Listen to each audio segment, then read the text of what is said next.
Vale. Iñaki me decía, bueno, esto de héroes que vuelan por los aires van con segundas y me tendrás que decir un poco cuál es la segunda que tú veías. Pero bueno, no, esto viene de mi tesis doctoral. Perdona, Tony, que voy a hablar de mi libro, yo también. Esto viene de mi tesis doctoral, que mi tesis doctoral era La casa industrializada, 6 propuestas para este milenio. Pero viene realmente del libro de Italo Calvino, que muchos conoceréis, que es 6 propuestas para el próximo milenio, ¿no? Italo Calvino, ahí hay un error, es de 1985. Yo, con una imagen especular, o sea, como cogiendo el 2000, en el 2015, tomando eso como referencia, escribí mi tesis, ¿no? Y ahí venían una serie de principios que son levedad, rapidez, multiplicidad, exactitud, visibilidad y consistencia.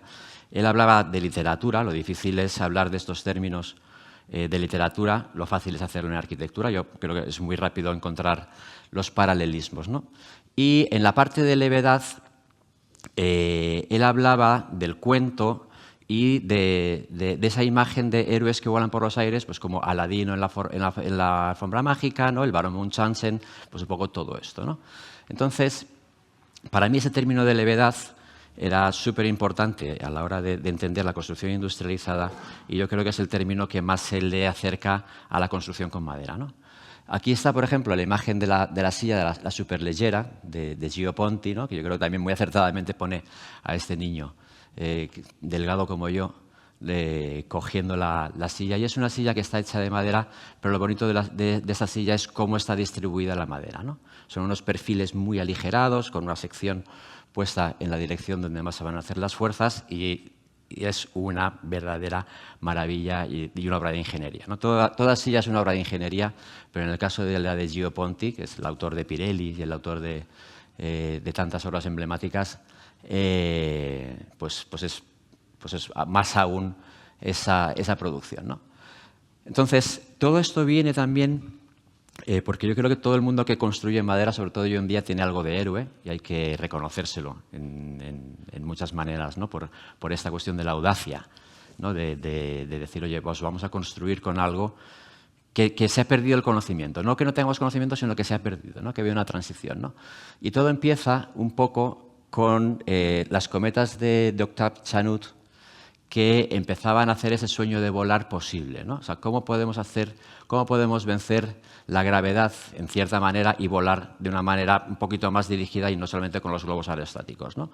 Entonces, Octave Chanute empieza con esta serie de cometas que luego los hermanos Wright van perfeccionando, y finalmente en el año 1903 son capaces de realizar el primer vuelo de un artefacto más pesado que el aire, ¿no? Los globos podían volar, pero porque eran menos pesados que el aire. Entonces, bueno, los hermanos Wright, arriesgando su vida, metiéndose en unas dunas, lanzándose pues como locos, además se turnaban. Dicen, bueno, primero uno, luego otro, luego tal, para... Sí, y al final, pues bueno, en el 1903 consiguen volar con este aparato, que es una maravilla de la ingeniería. Yo creo que en las escuelas de arquitectura debería haber un año que les hiciese, vamos a construir el Wright.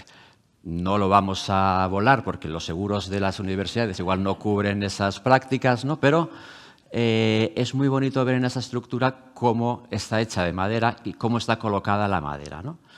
Es una estructura que funciona pues, como una viga, básicamente, donde los elementos de madera funcionan a compresión y hay unos elementos que trabajan a tracción y luego pues, unas telas que las cubren, ¿no? Y hay un paralelismo para mí importante, que esto sí que viene en la tesis, y esto quizás para mí es una de las... Sí es una aportación mía, pero yo creo para mí de las más interesantes que he conseguido con la tesis, que es establecer esta relación que hay entre la arquitectura y la aeronáutica. O sea, en este caso, ¿no? El balloon frame se inventa en el año 1833, ¿no? Es una invención, no es un descubrimiento. Es el sistema con el que se desarrolla toda la arquitectura en Estados Unidos, toda la arquitectura residencial. Luego, posteriormente, se está aplicando también a vivienda en altura. Y hay una manera de entender el flyer que está muy relacionada con la forma en la que estaba construido el balloon frame, ¿no? El balloon frame es una estructura difusa, es una estructura donde no hay elementos que se han especializado al tema estructural, sino que están trabajando como todos ellos, trabaja como un diafragma y sí que tiene, igual que la otra manera, pues son pequeñas estructuras, más que grandes estructuras, muy bien distribuidas, conectadas en sus cabezas, en el caso de del balloon frame por los header joints, y en el caso del flyer por los bordes de ataque, ¿no? Y luego todas las tracciones llevadas a las cruces, ¿no? Eso ya lo decía Fuller, es mejor que las estructuras trabajen cuanto más a tensión posible o por lo menos en compresión pura, ¿no? Entonces, muy probablemente los hermanos Wright pudieron desarrollar ese sistema constructivo porque ese sistema de avión porque habían nacido en un ecosistema tecnológico que era el balloon frame, ¿no? Posteriormente, la industria de la madera ha estado muy relacionada con la industria aeronáutica. El Mosquito de Havilland, que era un cazabombardero de la Segunda Guerra Mundial británico, que le llamaban la maravilla de madera, es un avión que está construido con un fuselaje monocasco de madera contrachapada. De hecho, el contrachapado ya estaba desarrollado, pero es a través de la Segunda Guerra Mundial cuando se desarrollan todas las resinas que hacen posible la resistencia y estabilidad de los tableros contrachapados. Y dices, bueno, pues si somos capaces de hacer aviones que vuelen, ¿por qué no vamos a hacer viviendas, ¿no? Toda esta industria luego, posteriormente del contrachapado, pues se desarrolló muy dirigida a la industria de la vivienda. Tenemos ahí las camillas de los IMSS. Entró como el balloon frame para otorgar más resistencia a las estructuras de entramado ligero. Y bastantes casas de fabricantes de fábrica de contrachapado pues intentaron introducir sus productos dentro del mundo de la vivienda, ¿no? Aquí en España, por ejemplo, Garnica, nosotros trabajamos con ellos para desarrollar un sistema constructivo de panel sándwich de madera contrachapada y núcleo aislante. Bueno, sigamos. Claro, aquí ya...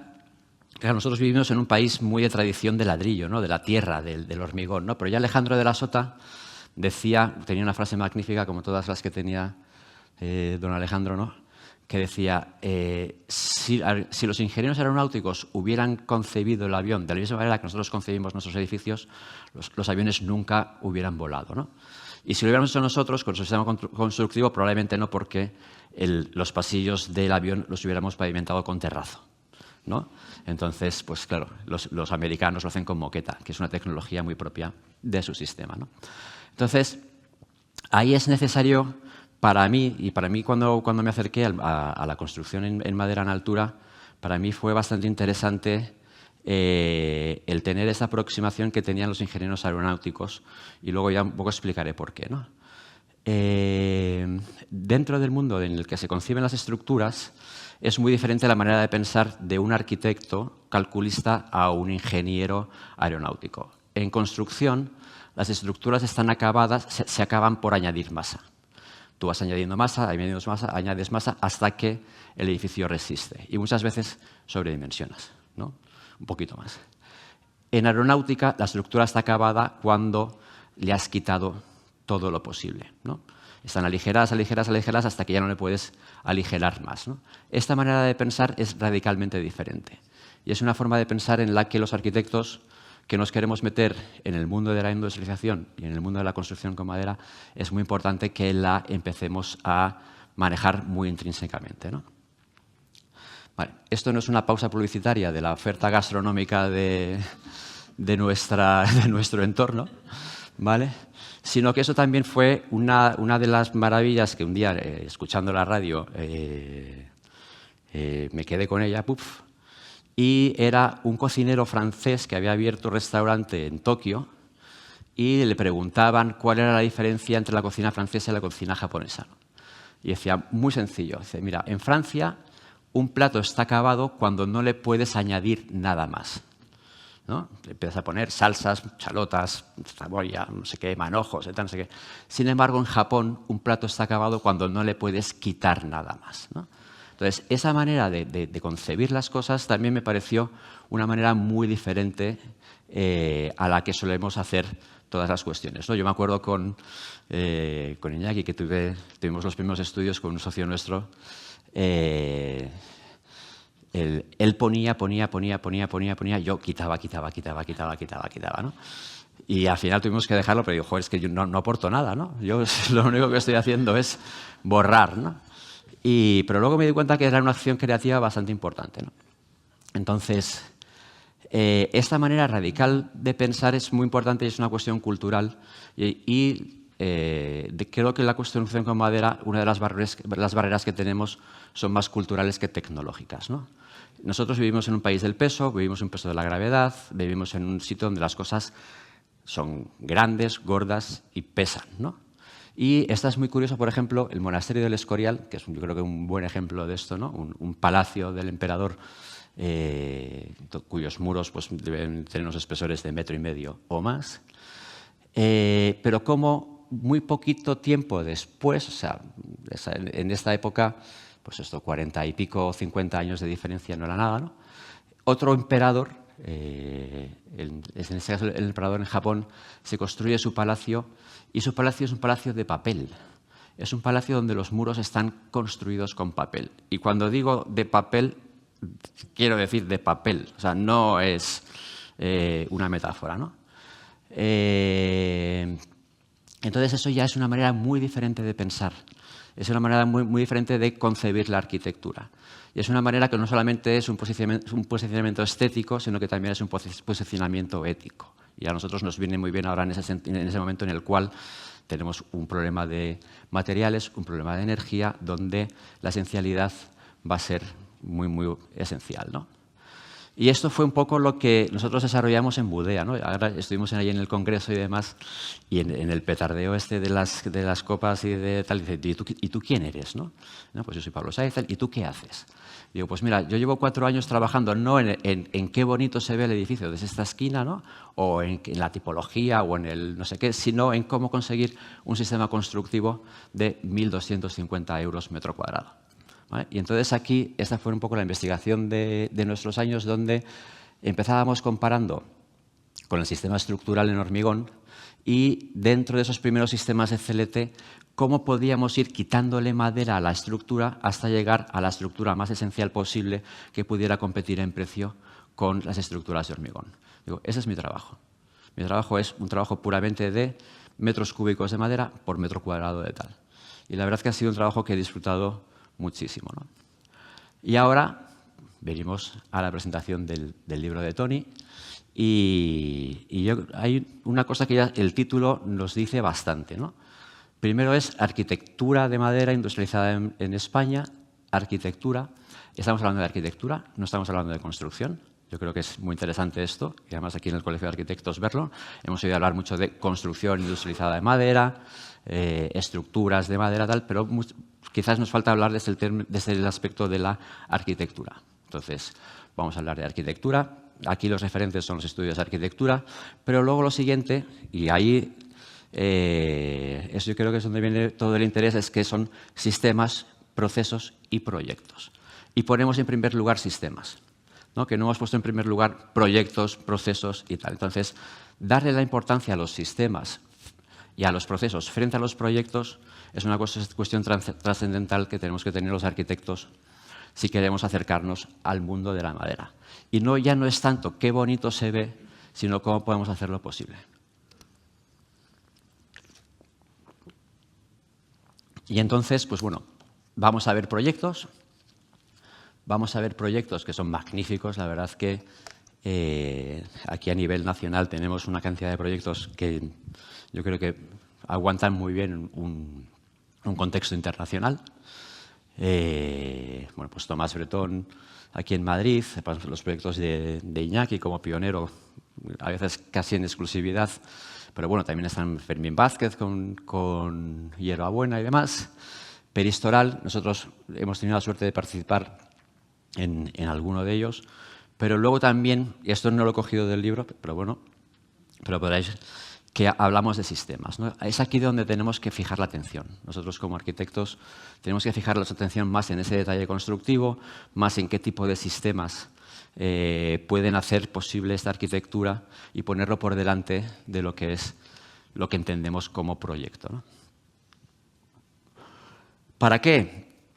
Primero también recordar que no estamos haciendo nada nuevo, o sea que realmente esto es Madrid, ¿no? En Madrid la mayor parte de la arquitectura que nos está rodeando se realizó con un sistema constructivo en madera, un sistema constructivo de viga y pilar armada con los muros de ladrillo, que lo que permitió es, pues en principio, superar los edificios de media altura para llegar a 6 plantas o más, ¿no? Eso en ladrillo pues, hubiera sido francamente difícil conseguirlo y nos podríamos remontar mucho antes a la cabaña primitiva, ¿no? de los Ger, que pues probablemente fue la madera el primer material constructivo, etcétera. O sea que, pero ahora, ¿para qué?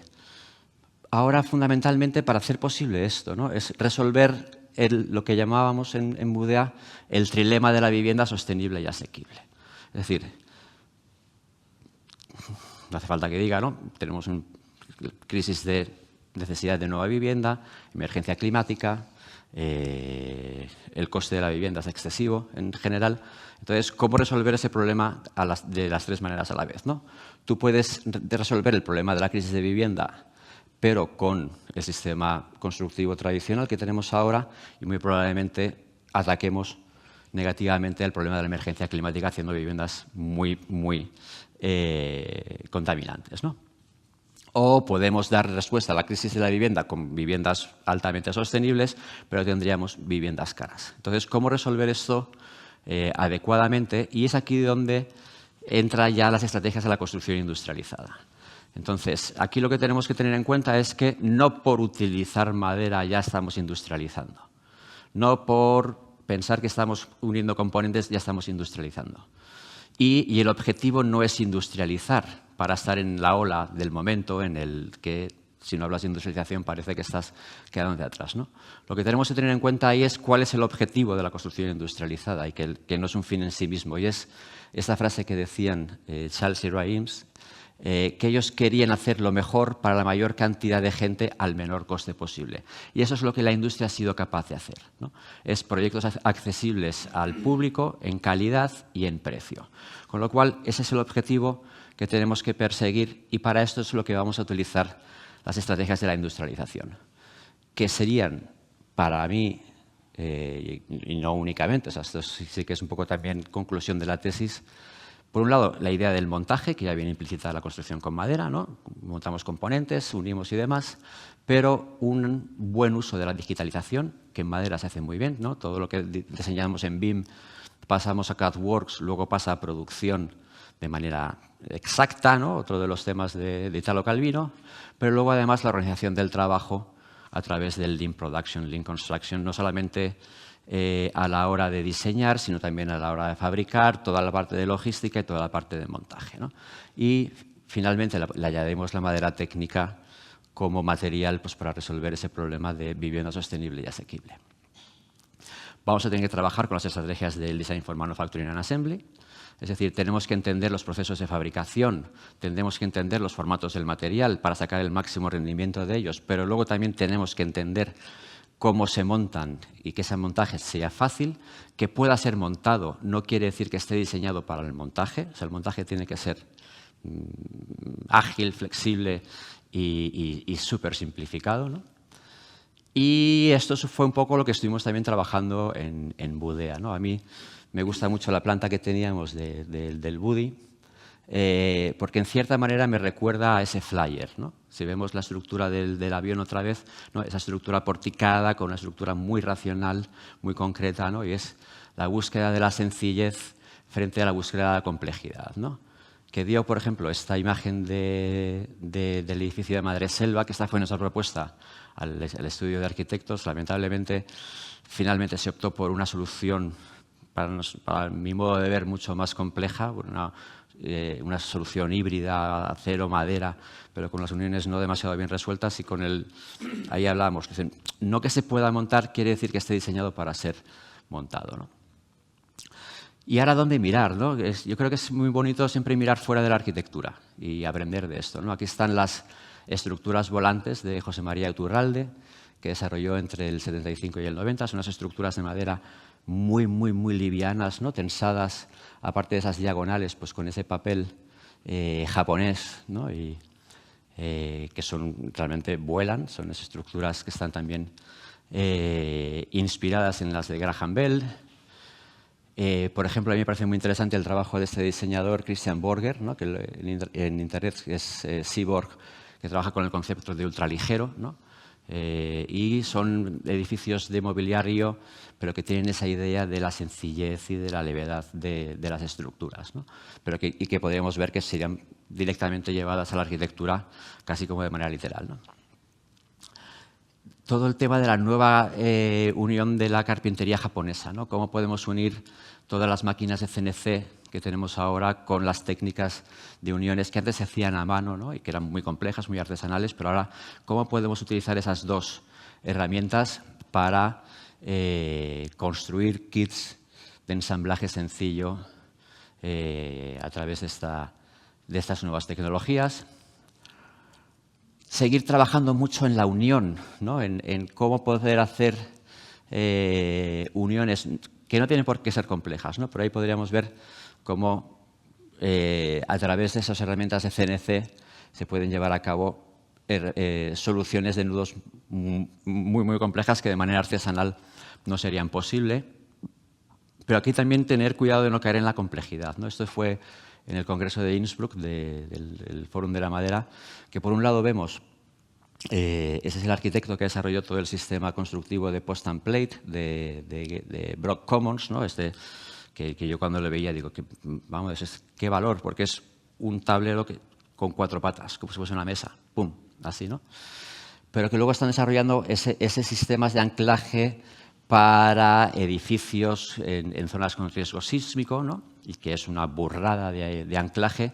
Y poco después, dentro de la misma temática, un arquitecto investigador de la Universidad de Tokio enseñó el sistema del ring, que se hizo en la última exposición ahí en Japón, y que coge la tradición de la Unión Japonesa, que simplemente es un poste con un agujero, con una viga y 2 cuñas que se insertan por los lados, ¿no? Entonces, cómo con algo tan sencillo se pueden resolver situaciones tan complejas y cómo una forma de pensar que es el americano basado en la fuerza y la fuerza bruta, en ciertas maneras, y el japonés basado en la ligereza, ¿no? y en la inteligencia, cómo se pueden resolver de maneras muy diferentes situaciones en cierto modo similares, ¿no? Cómo ver, por ejemplo, las nuevas iniciativas que se están llevando ahora, por ejemplo, Strong by Form, ¿no? Yo creo que FINSA tiene una participación o está apostando por este proyecto de cómo llevar a las estructuras que funcionen por forma y no por sección, que en la madera eso sería súper interesante, ¿no? Son desarrollos que tienen que ver con los tableros de partículas, ¿no? Y ahí tenemos a esos héroes casi como en la alfombra mágica volando arriba, ¿no? O esas uniones entre digitalización, producción, nueva arquitectura, parametrización, que se está haciendo, por ejemplo, en la Universidad de la ETH en Zurich, ¿no? A través del trabajo de Menges, Knippes y Gramazio. Y finalmente ya el por qué madera, ¿no? Pues el por qué madera, porque supone un cambio de paradigma, que eso es una expresión que le gusta mucho a Iñaki siempre, ¿no? Hablar de los cambios de paradigma, que es pasar... bueno, si entendemos que el carbono es el problema, la madera es la solución más bonita que existe, ¿no? Porque coge ese problema y lo transforma en material, ¿no? Y ese material, de manera ordenada, se transforma en arquitectura que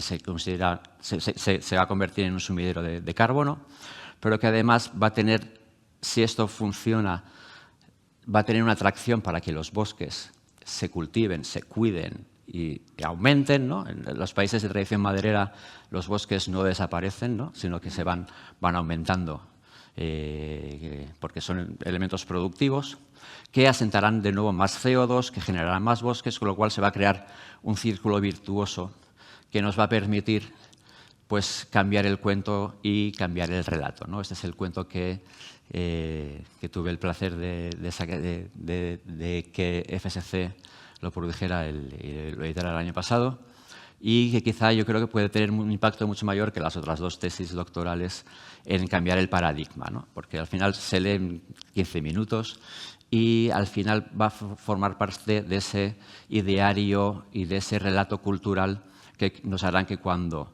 nos acerquemos a construir en madera no pensemos que va a venir el lobo y se lo va a llevar, sino que pensemos que estamos aportando algo muy positivo a nuestro mundo. Así que nada, muchísimas gracias. Espero que...